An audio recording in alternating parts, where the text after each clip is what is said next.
everyone, it's Carrie from Carrie's Wreath Creations. I am here today with another flower wreath tutorial video. So everything I'm going to be doing here, you can actually watch all of it kind of separately if you wanted to in different videos. So I'm using two different petals. I do have shorter, like 5 to 7 minute tutorials on each one of the petals that I'm going to be doing.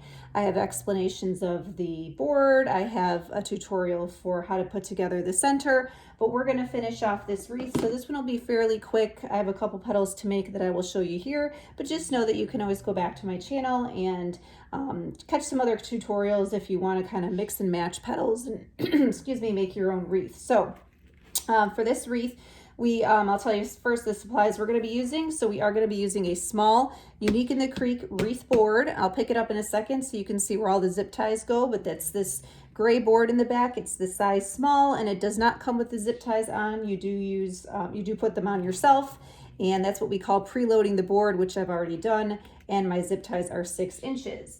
I'm also going to be using 3 colors of poly burlap. So I have lime green, which is right here. It's been cut with a wood burning tool at 10 inches, so it's 10 by 10 squares. So lime green, we're going to use fuchsia, and we're going to be using peach. I don't have a spare sheet of the peach, but it did start as a 10 by 10 square as well. You do need a pair of scissors. I'm going to be using this zip tie gun in order to trim off the ends of my zip ties. And I'm going to be using, I made this myself. It is a sparkly center made with glitter rope. It's on half of a 4-inch styrofoam ball. I did cut it down just a little bit because I didn't have any more of the yellow glitter rope, and I wanted to make sure I had a good size center, so I had a little bit of extra styrofoam that I cut off, but it's still going to give us a big enough center to cover our work in the middle. As far as where I get all these supplies, you can look in my description box below. It's going to have my Amazon affiliate link, which is where I get all of my things like scissors, the zip tie gun, zip ties, hot glue, all that kind of stuff. As far as the actual materials, like poly burlap, I tend to buy a couple of different places, but you can get poly burlap as well as the boards from Unique in the Creek, and I do have an affiliate link for them as well. So let's go ahead and get started. So again, we're using the small Unique in the Creek board. This is the top of the board here. I'm going to go ahead and flip it around to the back so you can see what we're doing as far as zip tie placement. Okay, so row 1 is this outer row, and they are labeled back on the front of the board, row 1, 2, 3, and 4. So row 1 is going to be blank. I do that, it's personal preference. I just don't usually use row 1. You will get a lot larger wreath if you do use row 1. So larger wreath, more materials, that's personal preference if you want to do that. I'm leaving mine blank. Row 2, I'm using each set of holes. So that's a total of 8. There is 1 spare hole that's in between each pair of holes, and I'm not using that for anything. So it's just 8 zip ties in the pair of holes in row 2. In row 3, I am using each pair and each set of shared holes. So that's a total of 16.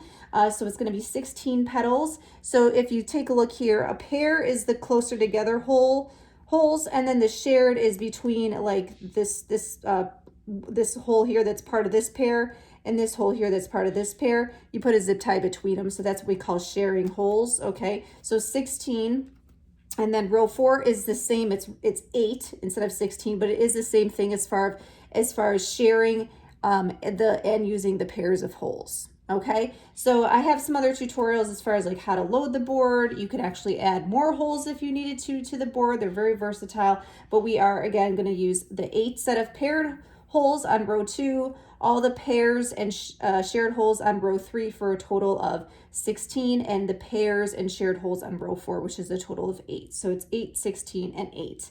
And again, not using row 1, but if I take a look at where I'm at on the board, this is already going to be a 21-inch wreath, which I feel like for me personally, that's the size I like to stick to. So let's talk about how we fold these green petals. I'm sorry, I think I said lime green before, and it's fresh green. It does look more lime green than the actual lime green. This is just a brighter shade of green. It's called fresh green. And I, again, cut it 10 by 10 with a wood burning tool. We're going to be doing this pleated petal. I like the way it looks and kind of mimics leaves because of that pleat down the center. So that's why I'm using this petal for the outside. When you fold petals, pay attention to where your factory and your cut edges are. If you start doing, holding it this way, and then the next time you're holding it that way, your petals aren't going to look consistent. So just have it the same way every time. Totally up to you which way you want to do it. For this particular petal, I do have a certain way that I like to fold it in order to keep the factory edge on the top, which isn't super visible, but you'll see a little bit better. I'm out of camera, but you'll see a little bit better when I fold the petal. So here are my factory edges, here are my cut edges. I'm holding this, it's in a square facing me right now. I'm gonna do one turn to the left to make it into a diamond shape. And then I'm gonna take the top, fold it down towards the bottom to make a triangle. Now with this petal, it doesn't need to be super exact, which is kind of nice. I sort of give this a little bit of a stretch with my thumb and middle finger.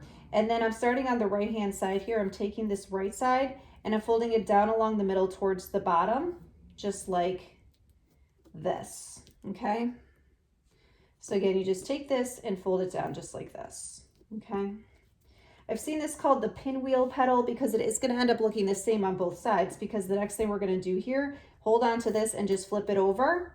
And you're going to do, again, it's on the right side is where you haven't folded yet. Once you flip that over, take this, fold it down the middle towards the bottom. Okay, I'm trying to make this line up pretty well here on the edges, make it nice and neat. I do like this to be a little bit on the flatter side, so I'm kind of really pushing that down. Okay, poly burlap will sort of stay in whatever form you put it in. So if you do want it to kind of flatten out, or you want it to be like a little bit more curved, once it kind of like learns what way you want it to be, and it'll eventually kind of stay that way. Okay, so I folded, and then I flipped over back to the first side. You don't really actually have to. I could just go ahead and finish it off from here. But I'm kind of paying a little bit more attention to the first side that I'm folding to make sure I like the way that looks. In case the other side is a little jankety looking, I can just flip it over. But as you can see, the petal is the same on both sides.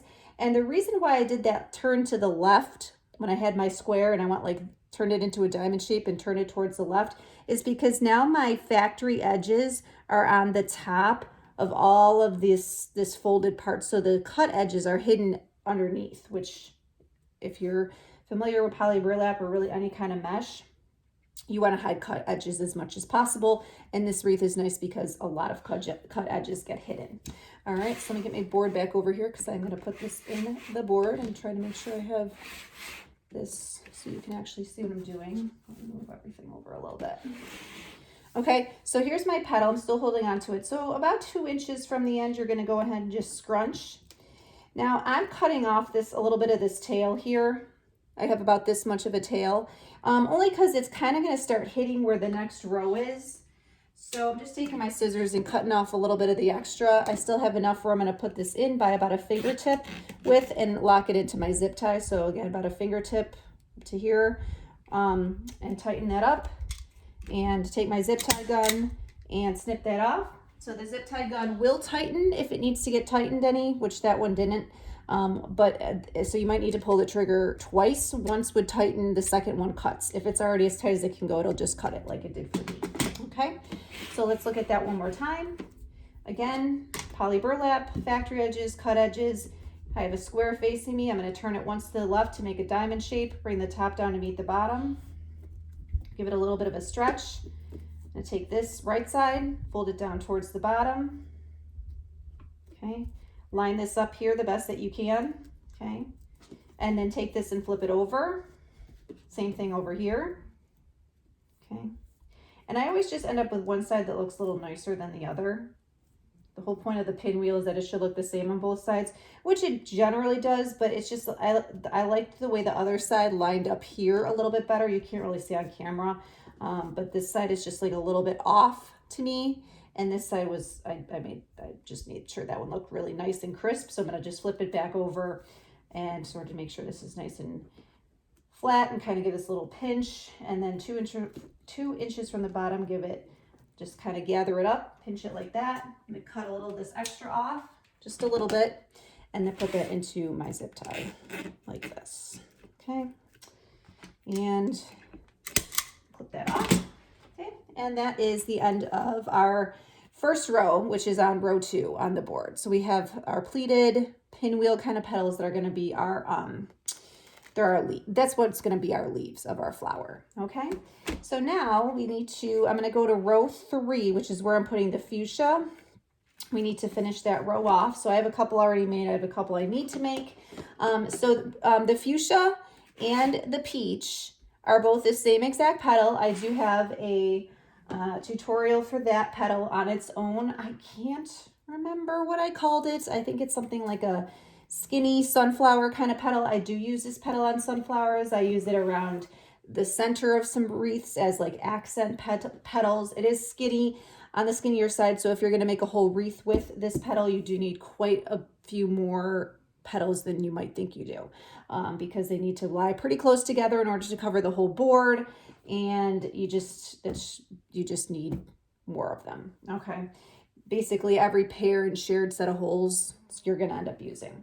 So here's my fuchsia. I have my factory edges, my cut edges, and what I'm going to do is I'm going to go ahead and turn it to the left, just like I did before, to make a diamond shape. I'm going to fold this into a triangle. Okay. I'm going to fold it in half again, and I'm doing it by doing right to left. Okay. Whatever you want to do, you just got to fold it into a triangle twice, just like this. Okay. Now, I know it seems silly, but I'm going to flip this over. And the only reason is because I've already folded a bunch of these petals all the same way, and I kind of gave myself one extra step, and now I'm stuck with it because I want them all to look the same. So I'm just going to go ahead and flip this over. So what you want to pay attention to, and the reason why I did that, is because for me, I need this part that right here where the part that I'm bringing the two edges together, I need that to be, I want it to end up on the right side of my finished petal, and the folded side, I want it to be on the left. So if I left it like this and did the next step, this petal would end up being backwards of all the ones that I've already done. So for consistency, I'm doing this. Okay. Now what you're going to do is, it's almost like you're going to bring these two, you're almost like you're going to fold it in half again, but you're not. You're just kind of bringing these two ends up and grabbing, you're grabbing the two ends just like this. Okay. So just like this. Okay. And then what you're going to do is you're going to take this little middle part here. You're going to create this little divot by pushing your finger down. Okay. It's not going to stay down on its own. So what you also need to be doing at sort of the same time, you push this down, and then you want to take your thumb and middle finger and give this a pinch just like this to hold that little divot into place. Okay. I can let go over here now. All right. So there's my like little divot or my little dimple. Okay. Now you could put it into the board just like this. You have a little bit of extra that you probably want to get rid of. But what I'm going to do is one step further, and I'm going to fold up both sides. Okay, so on this side, this is just where, again, where my folded edge was. So I'm going to take this and just bring it up to right where I'm pinching, where my little divot was, just like that. And on this side, it's where I have the two, remember the two ends that I folded together? Make sure you grab both of them and do the same thing. Just fold it up and grab it right where you're already pinching, just like this. So you get this cool little like turned up sort of look. And again, here's where your two edges were brought together. It's on the right side of my petal, and on the left side is my folded edge.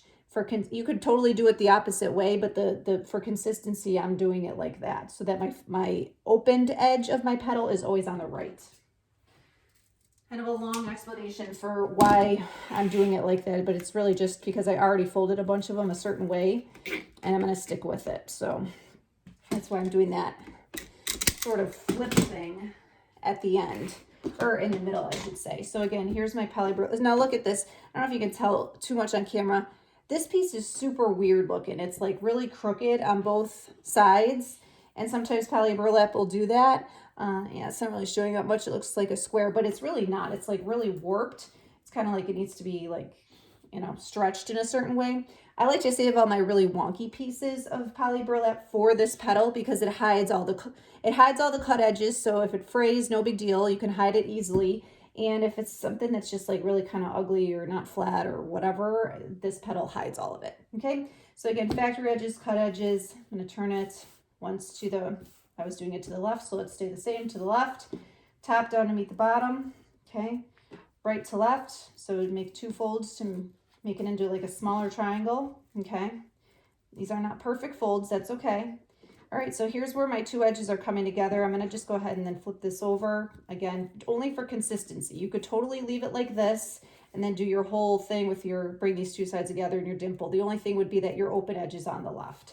I want it to be on the right, so that's why I'm doing that flip, okay? So again, it's almost like you're folding it in half again, but you're really just wanting to grab these two ends and bring it all together like this, okay? Kind of looks like a shoe, okay? And then take your first finger and just create this little dimple. Won't stay in place, so you got to grab with your thumb and middle finger. Give it a pinch just like that, okay? Okay, and then this side here, where it's folded, you just bring it up to where you're pinching, and then make sure you grab both pieces over here and bring that up as well, okay? And there's your petal. Now I think what I forgot to say before, you have all this extra, almost looks like a little fish. This is not going to help at all with the next row of petals you need to put in, so you need to cut. I'm cutting like right below where I'm pinched, so I'm cutting off a good amount, about this much. How much is that? Almost like 2.5 inches I'm cutting off. I did forget to mention that. I turned to the side and did it and didn't say a word. Sorry about that, but that is what's what I'm doing when I'm turning to the side here. So otherwise all that extra would interfere with the next layer of petals. Okay, and then you just, again, put it in about a fingertip width and tighten your zip tie and snip it off. Okay, so let's put the rest of these in. Again, if you need further explanation on folding the petals, you want to see some other petals that you could potentially mix into this wreath, be sure to go and check out. I have an entire playlist that is just called petals. And then I have and then there's all of my other tutorials as well, which have sort of, different petals within those. But if you're really just wanting to see like how to fold petals, learn some different techniques, just see different ways. I don't make up my own petals. These are just my explanations of how to put these together. I don't see too many people do this one, but I do see a lot of people, they do the Star Trek petal, which ends up looking somewhat similar to this one, but it's not quite the same. All right, so again, the last row, which is row 4, I have 2 left to do on here, so we're on this inner row now, and I'm doing the peach. I already have them folded. Again, exact same petal fold as the fuchsia. So with this last row, when I put this in, I'll show you what I'm going to do, because you do want to make sure you have enough coverage on the board that you're not going to see holes through it. You're not going to see the board. And with these skinny petals, you do just have to be mindful of that, especially knowing that my center is not super huge. So I'm putting it in about a fingertip width like I have been. I'm going to tighten it. I'm going to clip this off. And then what I'm doing is I'm going to kind of like stretch this a little bit. Just kind of like pull this, almost like you're opening it up a little bit. Because poly burlap will sort of eventually stay the way that you folded it, that's going to help if there's anything poking through or peeking through from the previous layer. So, I mean, there's like a tiny potential that you're going to see this little zip tie. You probably can't see on camera, but the zip tie from this petal, if I don't really pull and stretch this. Now you could take it one step further, and I actually usually do, but won't do on camera today, is in this row, I will add a little dab of glue between these peach petals just to hold them so they're all touching and that nothing is going to poke through from the previous row. Now you could get away, if you wanted to get away from any glue, you could add more petals to the middle. I feel like it's already pretty crowded here, especially given all the stuff we have right here with the ends of our petals. So it's going to be pretty tight if you try to fit even more petals in there. But I have found that the trick with, again, I just put this in here. I'm gonna just like really give it a stretch, okay? And then I'm gonna, when I'm done, I'm not gonna do it now, but I'm just gonna hit in between with like a tiny dab of glue. So I'm basically like gonna glue these two petals. Either I can kind of glue them to each other, or I can put a little dab of glue right underneath them and just just to hold it into place to make sure nothing is going to peek through from the previous row. Okay, and that works pretty well. Okay, and then finally we're going to go ahead and add our nice bright yellow glittery center. So all you want to do there is on row 4, you're just going to find an opposite set of holes. It doesn't matter which ones. Of course, if it was like a sign or something with words that needs to go the right way or has a right and wrong way, then you're gonna maybe pay attention to where the top of the board is. The top of your board has hanging holes. I'll show you when I turn this over. Okay, so I ended up going through opposite set of holes. Okay, here's the top of my board, and the reason I know that is here's the Unique in the Creek logo right here, and then there's a pair of holes, and there's like 2 extra. Those are your hanging holes. Of course, since I don't use row 1, sometimes I just run my hanger. I just use fish line. I'll put it through, you know, the pair of holes. Okay, so I twist this a couple of times, and then I kind of just tuck it under the zip tie and then loop it back under the pipe cleaner. Again, I do have a video for how I make these centers. It's not with the glitter rope, but I do have, it's with just regular corded rope. It's all done the exact same way. Styrofoam ball, hot glue, a couple of floral pins, and a little bit of hot glue there. A couple of floral pins, and then the pipe cleaner. Okay, so there is our cute, I think it's pretty summery, a little bit tropical, but there is our wreath for today. So this will be available in my Etsy shop as long as supplies last. The glitter rope can be a little hard to come by, so we'll see how many I can get before I run out of that, and if I'm able to get more of that particular shade. But thank you for joining me today. Be sure to check out the description box below for all of my social media links, as well as links to my Amazon affiliate shop and my Unique in the Creek affiliate link. And I hope this was helpful. Thank you for watching. Please be sure to like and subscribe to my channel. Thanks. Take care.